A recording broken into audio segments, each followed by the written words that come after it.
Hi there, Frank Thacker here, and welcome to the Daily Peacemaker. Last night I come upstairs to the bedroom, excuse me, and my wife asked me, "Did you turn out the kitchen light?" Oh, yeah, I turned out the kitchen light. Okay, good. So then skipping ahead to this morning, I go downstairs. I'm in a little bit of a hurry because I have a meeting and I'm running a little late. And my wife is there. She says, the kitchen light was on this morning when I came down. And I said, oh, really? Oh, I guess I forgot to turn it off. And I'm kind of like scurrying around a little bit trying to get a little bit of breakfast because I'm late, but I'm listening. And she said, yeah, she said, you do that a lot. You leave the lights on quite a bit and you come upstairs and you never bother to turn them off. And I say, "Oh yeah, that's right. Well, is that true? Yeah. So I'll try to do a little better." And she said, "Well, that's what you always say. You're gonna do a little better. You know, and you walk around like you're Mister Environment. Always talking about how to do this and how to compost and how should we do more of this and get rid of that stuff and all that stuff, and you don't turn off lights, it seems." And I say, well, I turn them off most of the time, I think. And she says, oh yeah. And then all your friends think, oh, it's Frank, the big environmentalist. Everybody thinks you're so great and you have such great ideas and all this stuff. And how people can really learn from you and how they admire you and all this great stuff. And here at home, you don't even turn the lights out. You talk a lot, but you don't walk the talk. And I'm still scurrying about going, yeah, okay. She said, you listening to me? And I said, yeah. I said, you just said how I don't walk the talk and how all the neighbors think I'm a great environmentalist, and yet I leave the lights on at home and all that stuff. And I said, so I get what you're saying. And I gotta go because I'm late for the meeting. I'll see you later. So I come back, after the meeting and sort of getting the cold shoulder from my wife. And so I say, something the matter? And she says, oh, yeah, it's just, you never listen to me. I said, what do you mean?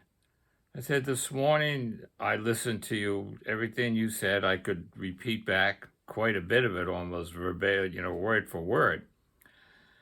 And she said, yeah, that's true. You did hear the words I said, but I don't know that you really understood what I was saying. And I said, well, what were you saying? That I'm a phony or that I don't walk the talk. And she was saying, no, I'm just like kind of fed up with everybody thinking you're so great, and yet at home you're a different person. So I say, oh, okay. So the point, and we kind of fix things up, so to speak. So the point here is I was listening, but maybe I wasn't really hearing what she was conveying, which was annoyance, maybe a little bit of anger. And true, I could have said, well, why didn't you just say that you were angry about this? And that would have just led to more friction. The point is that we can hear or listen. I don't know which of the right word is, hear or listen or hear or whatever, but let's say we can listen to what someone's saying, but are we really hearing what they're conveying? So in this case, I listened in the sense of hearing the words that she was saying and be able to repeat them back, but I wasn't really tuned into the feeling. So that's the important thing, to be able to capture the underneath feeling that the person is really expressing, because that's kind of the more important thing. So listen, but also hear. Okay. So that's one point, because if you remember, we're talking about unity in diversity and how to achieve that. And one of the things we mentioned last time was the need to listen, which is a broad term for what we're talking about. So listening involves this aspect of hearing the feeling that's underneath. A second thing that I am aware of that I do that does not help me to listen to the person, and I think a lot of us do this. Excuse me for a minute. So when I'm in a discussion, let's take climate change, and I believe that the climate is changing. So someone and the science is showing that. Someone on the other side that doesn't believe in that will start talking about how there's no such thing as climate change, and they'll pull this study from somewhere, and different things like that. And excuse me, when I'm not really listening, as they're talking, my mind is refuting what they're saying or thinking of ways to refute what they're saying. Whereas if I'm really going to listen to them, really hear them, I will have to pay attention to what they're saying without my mind at the same time coming up, trying to think of good responses to what they're saying. That's really hard to do. Check that out next time you get in a discussion with someone, whether it's about a family member or a gun control, or the Democrats are worse than Republicans, or whatever. The president is causing gas prices to rise. I would suspect, for most of us, when we're in discussion, we're kind of hearing what the other person says, their argument, but at the same time, our mind, or in our mind, we are thinking of how to refute that. What study can I find that says that? This is a good example. I have a friend, and we were out having some drinks, and I love Manhattans, and I always order them as stirred, not shaken. And what that means is you stir it rather than put it in a shaker and shake the heck out of it. And he challenged me on that and said, it doesn't make any difference whether it's stirred or shaken. And we had a little discussion. Later in that evening, the next day, I get a text from him with a couple of different links to articles where bartenders were saying it doesn't make any difference. Shaking is fine. And of course, I gotta find some that say just the opposite. And I did find some, but then I thought, well, why am I doing that? Why, it's not that big of a deal whether it's better to shake them or stir them. I know how I like them. And you see that a lot on Facebook, where someone is there's a discussion going on. I don't know, the president and causing gas prices to rise, and then people counter that with studies that show that the president, whatever party's in control, doesn't have much to do with the rising of gas prices, or how solar power, excuse me again, is a good alternative. And then people will post other things, how solar power causes more environmental destruction because the panels are very when you have to put them in the dump, they give off a lot of negative environmental stuff.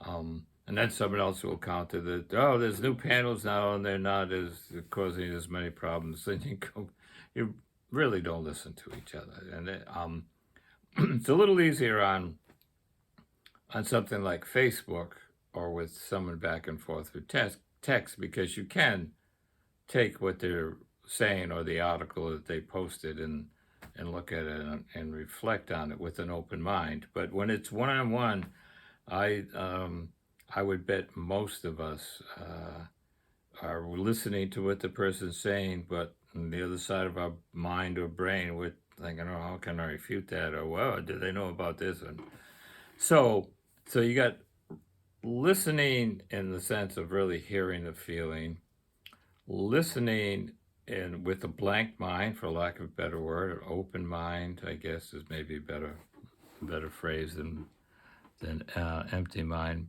But you get the point, I'm sure. And then the other thing that I would add in terms of this aspect of listening to bring about unity, even though we have diverse values or beliefs or stuff, is questions, asking questions. So someone's talking about something that you are on the opposite, gun control. So this person really believes in no gun control, and this person does. So being able to ask this person, where they got their ideas from, why do they believe that? So a continual question instead of refuting what they're saying, really trying to deepen your understanding of what's really under their belief system. Like in this case, why are they opposed to gun control? Is it because they have had bad experiences with the government trying to control their life, or just to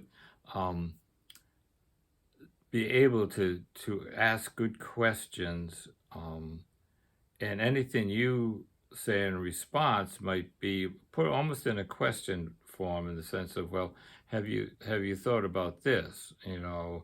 There's an article that says with less guns in the community, there's less violence. Have you read that article, and what would your response be? Which is different from saying, listen, well, this article shows that if there are no less guns in the community, there'll be less violence. Asking them, have they read it, or what do they think about it? It gives an opening to people to share with you more of themselves, rather than sort of this argument, where we both have our shields, and a friend of mine calls it saber rattling, where you've got your sword and your shield out and you're fighting each other instead of really trying to listen to each other, which again is a hard thing. The questioning part is I think it's a skill you can develop. The danger is, and I sometimes catch myself in this, is when you're asking the questions, are you trying to back the person into a corner where they begin to look a little, I don't want to say dumb, but I will, a little dumb. It's almost, you can get caught in sort of a chess game where you're trying to get this person through questioning to unpack their position to where they'll get to a point where they begin to think about themselves as, ooh, how could I believe this? Which is different from asking questions to really get to know that person, to really understand them. So there's a subtle little difference there. Anyway, so those points, so listening in the sense of, so we're talking about one of the ways to achieve unity when there's diverse values and opinions and stuff is through listening. And listening involves hearing in the sense of hearing the feeling. It involves keeping your mind open so you can really hear what the other person is saying rather than, hearing what they're saying, but at the same time, your mind is distracted by the right answers you're going to come up with. And then the other thing is this whole skill of asking questions to really deepen your understanding of where the person is coming from. So those three things: hearing the feeling, having an open mind to what the person is saying, and developing a skill at asking good questions to deepen your understanding of the person. So that's kind of it. I'll wrap it up there. I just realized I forgot to come up with a sort of indigenous person's prayer to end. So forgive me for that. And that will be it for now. So I think next time we'll look at nonviolence and how you can use nonviolence, or how you really need to use nonviolence to bring about a unity and diversity. So thanks for listening to all. Always good to be with you. Always open to questions, insights, whatever you want to send our way. So you can check us out at dailypeacemaker.com, and there's an email there. You can send an email to us, or phone calls are welcome. So I hope all is well and goes well, and we will see you probably in a couple of weeks. All right, take care.